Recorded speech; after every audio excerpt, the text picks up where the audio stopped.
Grabación iniciada en Windows 7 con Bandicam.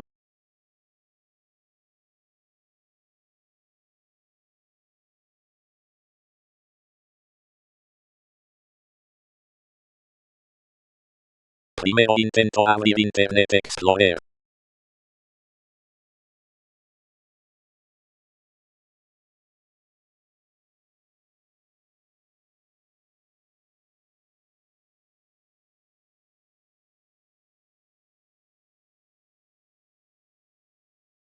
Windows no encuentra Explorer.exe. Esta edición Ultralight eliminó Internet Explorer.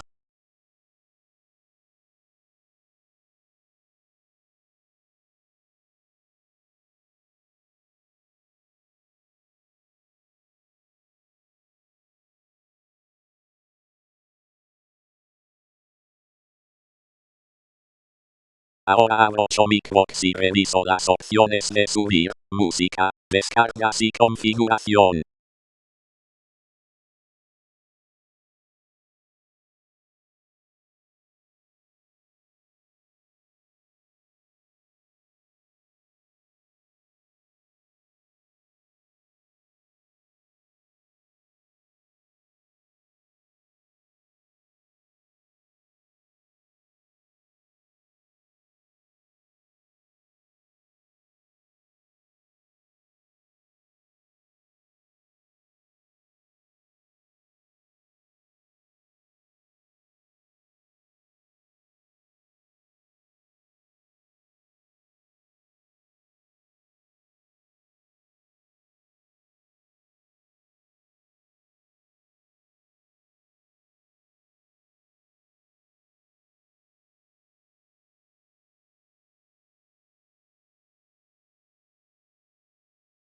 También abro la unidad virtual e intento arrastrar un archivo hacia el hámster.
Chomicbox muestra las ventanas de descarga y subida, pero la transferencia no llega a iniciarse.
Fin de la prueba.